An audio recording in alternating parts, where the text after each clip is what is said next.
자, 그러면 이제 여러분들과 전전에 의한 전위에 대해서 생각을 해볼 거예요. 근데 설명은 어떻게 할 거냐면 여러분들 전기력이나 전기당을 배울 때하고 같은 방법으로 설명을 할 거예요.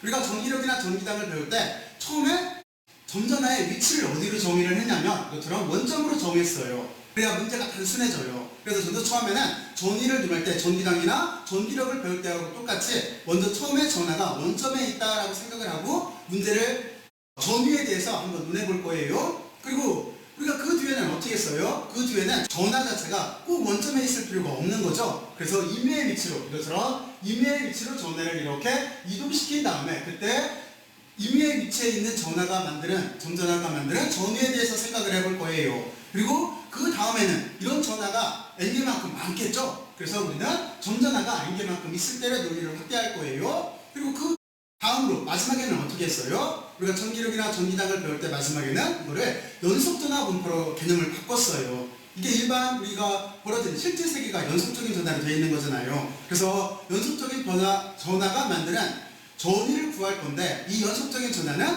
3차원이기 때문에 원이 세 가지 종류가 있을 수가 있어요. 하나는 선일 테고, 그리고 두 번째는 면일 테고, 마지막으로 최적일 거예요. 그래서 선전화 분포가 만드는 전위, 면전화 분포가 만드는 전위, 최적전화 분포가 만드는 전위에 대해서 일반 형태에 대해서 한번 생각을 해볼 거예요. 이게 이번 영상의 목표예요. 자, 그러면 여러분들은 전전화가 만드는 전위를 이해를 하기 전에 먼저 여러분들은 전위라고 하는 개념을 정의를 먼저 이해를 해야 돼요. 여기에 전위에 대한 정의가 써 있어요. 자, 그러면 전위에 대한 정의를 다시 한번 머릿속으로 생각들을 해보세요. 무조건 스스로 해봐야 돼요. 자, 전위에 대한 정의, 등호를 중심으로 의미를 부여를 해봐요. 의미 부여들을 해봤어요. 자, 그러면 여러분들은 이렇게 생각을 해야 되겠죠? 먼저 등호가 이렇게 있을 테고 이쪽은 뭐냐면 전위 차를 뜻하는 거예요. 제가 지금 전위 차라고 하잖아요. 차는 어디에 포함이 되어 있는 거냐면 여기에는 대리라고 하는 삼각형에 포함이 되어 있어요. 그러니까 이쪽 V라고 쓴 건 전위예요. 그리고 여기 삼각형은 전위 차를 뜻하는 거예요. 전위 차라고 하는 자체는 뭐냐면 어떤 기준점을 중심으로 상대적인 차를 논하겠다는 소리인 거예요. 그러니까 전위 차라고 하는 개념 자체는 이렇게 되겠죠? 초기 위치를 기준으로 했을 때 나중 위치에서의 전위를 생각하겠다는 뜻인 거예요. 이게 전위 차의 개념인 거예요. 그러면 여기에서 둘을 상대 비교를 하는 게 아니라 시작점, 끝점 이렇게 나눠서 생각할 수도 있겠죠. 이럴 때의 전위를 우리가 절대전위라고 불러요. 절대전위라고 하는 용어도 여러분들이 겸사겸사 알고 있으면 나중에 의미를 부여를 해서 할 때 좀 더 편리를 해요. 그러니까 전위 차라고 하는 자체는 두 지점 사이에 초기 위치를 기준으로 했을 때 나중 위치의 전위를 말하는 거예요. 하지만 초기 위치 또는 나중 위치를 말했을 때는 그냥 일반적으로 전위 또는 여기를 절대 전위라고 부르면 되는 거예요. 자, 그러면 여러분들은 이쪽을 의미를 해석을 했고, 그리고 여기 마이너스가 붙어 있고 이렇게 인테그랄이 있어요. 그리고 이쪽은 전기당과 거리가 이렇게 있어요. 전위라고 하는 자체는 전기당을 적분을 해주면 되는 거예요. 그 대신 여기가 선적분, 다시 말해서 경로적분이 되는 거잖아요. 그래서 우리는 어떻게 할 거냐면 제가 조금 아까 전위차는 초기 위치를 기준으로 나중 위치라고 하는 용어를 썼잖아요. 그러니까 여러분들은 초기 위치에서 나중 위치 쪽으로 이렇게 적분을 해주면 되는 거예요. 뭐에 대해서? 전기당을 이동한 경로에 따라서. 대신 여기에서 한 가지를 고려를 할 게 있는데 이 경로라고 하는 자체는 이렇게 굴곡이 져 있어도 상관이 없어요. 왜냐면 우리는 무조건 시작점에서 끝점만을 고려를 해서 접근을 해줄 거예요. 왜냐면 결과는 같아요. 여러분들이 경로가 이렇게 구부러져 있을 때 이 경로를 다 구간으로 나눠서 전체를 다 더해서 승적분을 하는 거나 또는 시작점과 끝점만을 고려를 해서 접근을 하는 거나 수학적인 결과는 같아요. 물리적으로 말하면 왜 그러냐면 여기 있는 전기당 자체가 보존력이기 때문에 그래요. 여러분들이 중력이나 용수철의 탄성력 이런 것들을 보존력이라고 배웠잖아요. 그것처럼 전기력이라고 하는 자체도 보존력이에요. 그래서 보존력에는 특징이 있었죠. 뭐냐면 경로와 무관해요. 선적분을 했을 때 그렇잖아요. 그래서 여러분들은 적분 구간을 이렇게 잡아주고, 그리고 우리의 머릿속 개념 자체는 경로에 무관하다라고 생각을 하고, 전하가 전기당 속에서 지금부터 상상을 해봐요. 전기당이 만약에 지금 제가 그리는데 이렇게 지나가고 있는데 시작점, 요점에서 전하가 어떤 굴곡을 갖고 움직였다라고 하더라도 우리는 그냥 여기를 직접 적분을 해준다라고 이렇게 생각을 하고 있으면 되는 거예요. 자, 그러면 여기까지 이해들 갔죠? 자, 그리고 이제 여기가 마이너스가 붙어있는 저 이유에 대해서는 한번 생각을 해봐야 되는데, 저 마이너스가 붙어있다라고 하는 자체는 1에 대한 개념 때문에 그래요. 여기 전위라고 하는 자체의 실제 정의는 1이라고 하는 자체를 시험전화로 나눠준 거잖아요. 그러니까 여기서 말하는 시험전화라고 하는 자체는 단위 양전한 거잖아요. 그러니까 전위의 정의는 1이라고 하는 에너지를, 전기 포텐셜 에너지를 시험전화, 다시 말해서 단위 양전환으로 나눠준 거예요. 단위라고 하는 말은 뭐냐면 그냥 1콜롬으로 놨다는 소린 거예요. 그래야 계산을 하고 이런 것들이 편리해지는 거니까. 그래서 여러분들은 바로 이런 식으로 포함이 돼 있을 때 1이라고 하는 정의에 대해서 생각을 해봐야 되는데 1이라고 하는 자체는 힘을 가해서 물체를 이동시키면 되는 거예요. 근데 여러분들이 여기에서 중력과 비교를 해서 생각을 하면 쉽다라고 제가 얘기를 했어요. 물체를 떨어뜨려 봤을 때 물체가 처음 위치 여기에 있을 때 아래쪽으로 떨어지게 하는 거는 중력이에요. 근데 이거는 중력이 한 일이에요. 하지만 제가 물체를 들어 올리게 되면은 이거는 외부에서 어떤 작용이 있어서, 다시 말해서 제가 외력을 가해서 물체를 들어 올리고 있는 경우인 거예요. 그래서 우리가 전위를 논할 때는 어떤 기준으로 논할 거냐면 바로 외부의 작용을 기준으로 논하는 거예요. 그러면 일반적으로 전기장의 한 일을 하고 안 되겠죠. 그러니까 쉽게 말해서 전기력 자체가 왼쪽에서 오른쪽으로 입자를 보내려고 한다면 외부의 힘 자체는 거꾸로 이거를 오른쪽에서 왼쪽으로 보내려고 할 거잖아요. 바로 그것 때문에 여기에 마이너스가 이렇게 포함되어 있는 식으로 생각을 해줘야 되는 거예요. 자, 그러면 여러분들은 전위에 대해서 이렇게 알아봤어요. 그리고 이제 내부 함수를 보게 되면 이렇게 되어 있는 거죠. 여기에 보면은 전기장이라고 하는 게 있어요. 우리가 전기장은 정의가 어떻게 되는 거예요? 전전하가 원점에 있다라고 했기 때문에 우리는 쿨럼버스라고 하는 전기력부터 논해야 되는데, 전기력부터 논해야 돼요. 그래야 전기장을 알 수가 있어요. 그러면 좌표 자체를 잡아야 되는데 어떻게 잡을 거냐면 문제 조건에서 전전하가 원점에 있다라고 했기 때문에 좌표에 원점에 원천전하를 놓는 거예요. 그리고 바깥쪽에 시험전하를 놓는 거예요. 그래서 저는 원점의 전하를 Q라고 썼고 시험전하를 Q0라고 이렇게 붙여준 거예요. 이해되겠죠? 바로 그리고 이때 위치 벡터라고 하는 자체는 원천전하부터 시작을 해서 시험전하 쪽으로 벡터를 그려주면 되는 거예요. 이게 R 벡터가 되는 거예요. 그러면 여러분들은 이렇게 기준을 잡았어요. 그럼 다시 전기장의 정의로 넘어가서 실험 모델이 결정이 됐으니까 그러면 여러분들은 전기장이라고 하는 자체가 힘을 전하로 나눠준 거죠. 근데 여기서 말하는 힘이라고 하는 자체는 뭐였냐면 쿨롱의 전기력이었었어요. 쿨럼버스였었어요. 그러면 쿨럼버스는 어떻게 되냐면 거리의 제곱에 반비례하고 전하량에 비례를 했죠. 그리고 K값이라는 상수가 들어갔고 그 K값이라는 상수는 4파이 입실론 분의 1이라고 하는 값을 가지고 있었었죠. 그래서 지금 그걸 쓴 거예요. 그러니까 전기장이라고 하는 자체는 힘이라고 하는 전기력, 쿨럼버스를 전하로 나눠준 거예요. 이 전하는 단위 양전하예요. 그랬을 때 전기력을 결정을 해야 되는데 전기력이라고 하는 자체는 위에는 이만큼 텀인 거예요. 그러면 여기가 K라고 하는 상수인 거죠. 4파이 입실론 0분의 1이라고 하는 게 있고 입실론은 유전율이에요. 근데 조금 뒤에 보면은 물질의 유전율 관계를 논하게 돼 있어요. 그러면 이 각자의 기호 처리가 물질에 따라서 바뀌게 돼 있어요.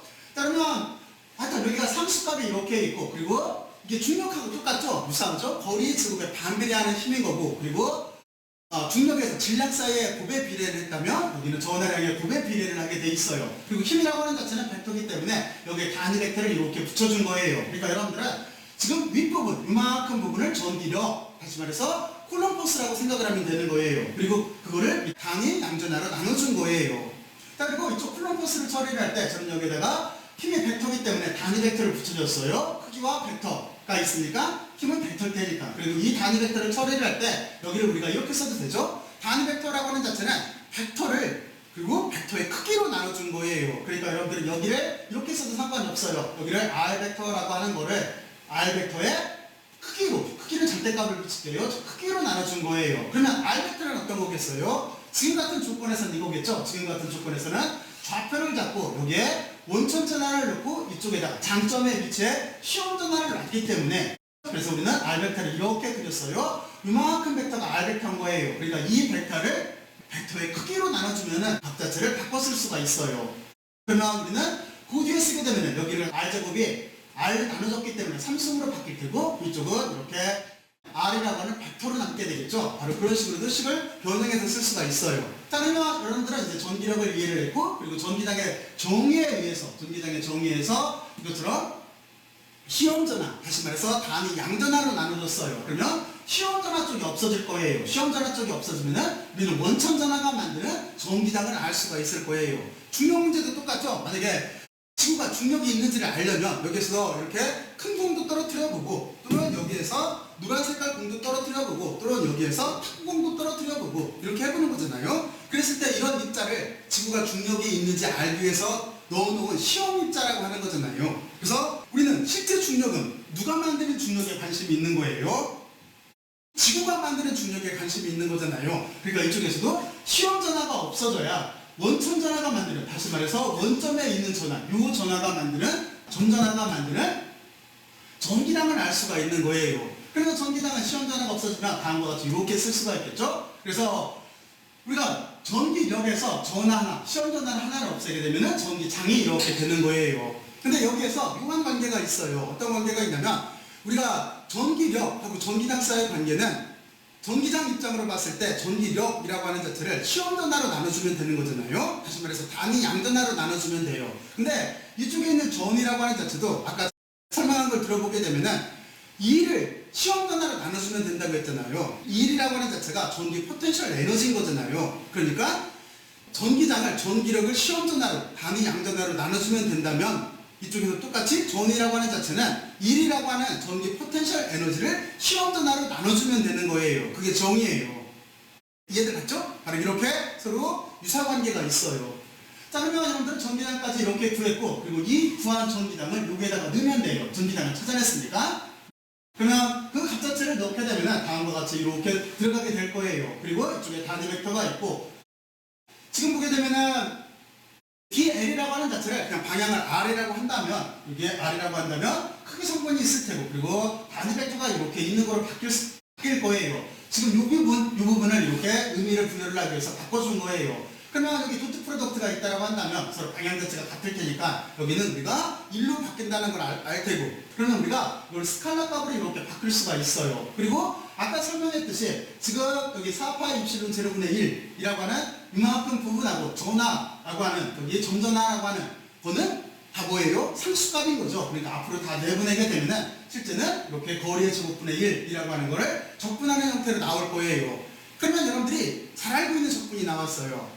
R제곱분의 1을 적분하면 뭐 나와요? 이거는 마이너스 R분의 1이 나오죠? R분의 1이 나올 때 마이너스가 붙어 있어요. 그래서 우리는 앞에도 마이너스가 있으니까 그걸 부호 처리를 고려해서 다음과 같이 이렇게 쓴 거예요. 그리고 여기 나중치값을 대입을 해주고 R분의 1에다가 나중치값을 대입을 해주고 빼준 거예요. 초기치값을 빼주면 되는 거예요. 근데 여기에서 이제 좀 더 근사를 시킬 수가 있어요. 어떻게 근사를 시킬 수가 있냐면 만약에 초기 위치를 무한대라고 보는 거예요. 초기 위치를 무한대라고 본다면 그 무한대에서는 전위가 0이겠죠? 그렇죠? 바로 그래서 무한대로, 초기 위치를 무한대로 보면은 그 초기 위치에 대한 전위는 0일 거예요. 그러니까 여기 삼각형에서 보게 되면은 여기 삼각형의 전위라고 하는 자체는 실제는 여기는 전위의 나중치에서 전위의 초기치를 빼주는 건데 전위의 초기치 자체도 0이 되는 거예요. 여기가 무한대로 보내면 전위의 초기치도 0이 되는 거예요. 그러면 식자체가 간단하게 이렇게 표현될 수가 있어요. 이쪽에서 여기 식자체가 남게 되면 일반적으로 전위는 다음과 같은 꼴로 이렇게 남아요.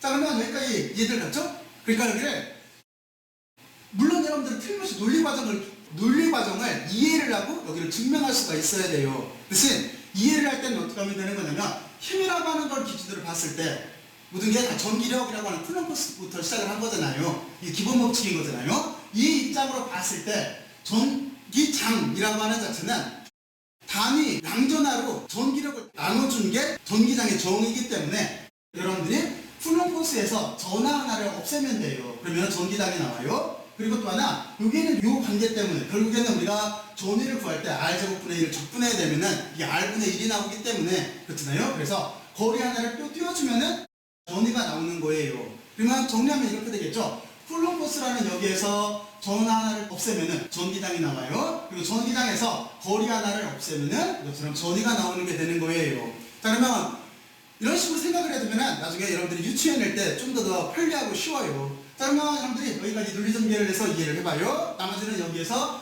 지금 나와 있는 이 개념에서 개념만 확대시켜 나가면 되는 거예요. 여기까지 한번 여러분들이 다시 한번 추적들을 해서 이해들을 하려고 노력을 한번 해봐요.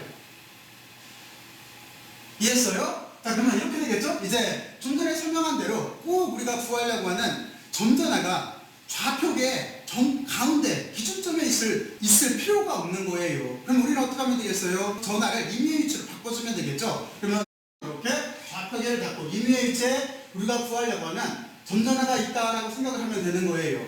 그러면 여러분들은 그럼 어떻게 하면 되겠어요? 그러면 좌표를 이렇게 잡고 원점부터 그 점까지 이렇게 벡터를 그려주면 되겠죠? 그리고 기호 처리는 일반적으로 원천 전화가 있는 쪽을 프라임을 붙여요. 그래서 여기다가 R 프라임으로 연 거예요. 그리고 우리가 관심 있는 전기장이 됐던 전기력이 됐던 또는 전위가 됐던 관심 있는 점을 유점이라고 이렇게 한다면 그것까지를 이렇게 R 벡터로 표현을 해주면 되는 거예요. 그러니까 실제적으로 우리가 이렇게 변이 벡터라고 하는 자체는 여기 R 벡터에서 R 프라임 벡터를 빼주면 되는 거겠죠. 그러니까 전전화가 R 프라임의 위치로 바뀌어져 있을 때 그때 전이라고 하는 자체는 거리만을 바꿔서 써주면 되는 거예요. 그래서 여러분들이 여기 이렇게 구한 이 식 자체에 대해서 거리를 어떻게 바꾸면 되겠어요? 거리가 여기서부터 이만큼까지 거리 R-R 프라임 벡터가 되겠죠. 바로 그 값을 대입을 하게 되면 원천 전화가 임의의 점으로 바뀌었을 때 그때 전이라고 하는 식을 우리가 저쪽에 있는 걸 추론을 해서 유출을 이렇게 해낼 수가 있어요.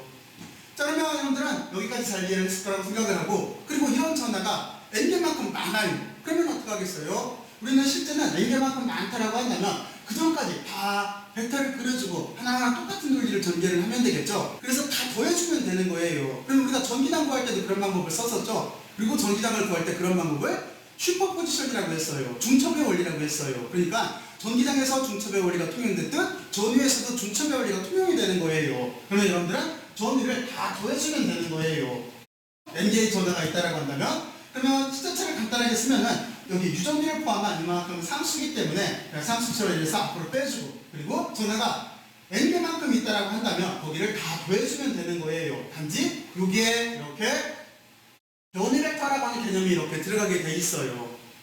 그리고 이 입자 자체가 이렇게 이동을 해갔더라도 우리는 그냥 직선 거리만을 생각을 할 거예요. 왜냐면 전기장이라고 하는 자체가 보존력이기 때문에. 그리고 장을 말할 때는 여기를 력하지 않고 보존장이라고 해요. 보존장, 그러니까 전기력이라고 하는 자체는 에서 전기장이라고 하는 자체는 보존장이 되는 거예요. 자, 그러면 여러분들이 여기까지 논리전개를 한번 해봐요. 여기를 한번 빼내보면 나중에 거리틈만 바꿔주면 되는 거예요. 그리고 중첩의 원리가 적용된다는 걸 이해를 하면 쉽게 논리전개가 돼요. 자, 그러면 여기까지 한번 이해를 해봐요. 이해들 했어요? 자, 그러면 다음 장으로 넘어가서 연속전화를 바꿀게요. 연속전화라고 하는 자체는 선, 면, 최적이 있을 거예요. 여기도 여러분들이 전기당 그리고 전기력을 배울 때 다뤄봤기 때문에 여러분들은 똑같은 개념에 의해서 여기만 적분 처리를 하고 여기 전화, 총전화라고 하는 자체를 선일 때, 면일 때, 최적일 때로 바꿔주면 돼요. 같은 개념인 거예요. 그러니까 뒷장은 여러분들이 여기까지 이렇게 논리를 이해를 하고 있으면 정말로 쉬워요. 자, 그러면 다음 장으로 넘어갈게요. 자, 그러면 좀 전에 설명한 대로 여러분들이 연속전화 분포가 만드는 전위예요. 그런데 실제 결과는 여기 있는 것처럼 이쪽이 전자기압이라고 하는 한국에서 쓰는 기호 처리예요. 그리고 이쪽은 어떤 거냐면 여러분들이 이보다 좀 더 기본적으로 일반 물리학을 배울 때 그때도 연속전화가 만드는 전위에 대해서 논하잖아요. 여기는 여러분들이 이해하기 쉽게 하기 위해서 그때 사용했던 기호 처리인 거예요. 자, 그러면 먼저 여러분들이 양쪽을 비교해 보면서 서로 같구나 라고 하는 거를 이해를 한번 해봐요. 이쪽은 굳이 전화가 임의의 위치로 분포하지 않고 있다라고 보는 거예요. 그러니까 여기가 위치 벡터를 그냥 R로 쓴 거예요. 하지만 여기는 관찰자를 기준점으로 보고 전화는 임의의 위치에 있는 거예요. 그래서 여기를 이렇게 거리에 대한 변이 벡터로 바꿔준 것 뿐이에요. 그리고 기호를 쓸 때 우리는 이렇게 써요. 일반적으로 선전화, 면전화, 부피전화가 있는데 일반 머릿속에서는 여기를 람다라고 썼고 여기를 시그마라고 썼고 여기를 로라고 썼던 거예요. 근데 우리가 지금 배우고 있는 전자기학 체계에서는 기호 처리만 달리한 거예요. 여기를 로 L이라고 썼고 로 S라고 썼고 뭐 V라고 이렇게 기호 처리만 바꿔준 거예요. 앞에 상수값은 서로 똑같을 수밖에 없고, 그러니까 저쪽이나 이쪽이나 똑같고, 그리고 거리는 제가 조금 전에 설명을 한 대로 바꿔준 것 뿐이에요. 그래서 이쪽을 일반화돼서 다음과 같이 이렇게 처리를 한 거예요. 그리고 지금 여기 자체에서 보면 이게 Q인이겠죠? 그렇죠? 안쪽에 있는 전화예요. 안쪽에 있는 전화가 되는 거고, 우리는 지금 이만큼 자체가 안쪽에 있는 전화가 될 거예요. 지금은 선약 분포하는 총 전화가 이만큼이 될 거예요. 이쪽은 면에 존재하는 총 전화인 거예요. 그리고 이쪽은 최적에 존재하는 총 전화인 거예요. 그리고 나머지는 거리에 대한 경우로 해서 다음과 같이 이렇게 계산을 하면 되는 거예요. 자, 그러면 여러분들이 점전화부터 시작을 해서 그리고 기준점에 있을 때부터 시작을 해서 개념을 확대시켜서 드디어 우리가 선전화, 면전화, 그리고 또 하나 부피전화, 이런 최적전화가 만드는 전위에 대해서도 이렇게 유출을 해봤어요. 전기당, 그리고 전기력, 그리고 여기를 한꺼번에 생각하면 여러분들이 쉽게 유도를 할 거예요. 자, 그러면 여기까지 논리전개를 해보고 이 다음에는 여러분들이 가장 간단한 모델을 통해서 또는 많이 사용하는 모델을 통해서 직접 전위를 한번 전기당과 전위를 한번 계산을 한번 해볼 거예요. 그러면 여러분들이 훨씬 더 쉽게 이해를 하게 될 거예요. 자, 그러면 여러분들이 여기까지 논리전개를 해봐요. 다음 장으로 넘어갈게요.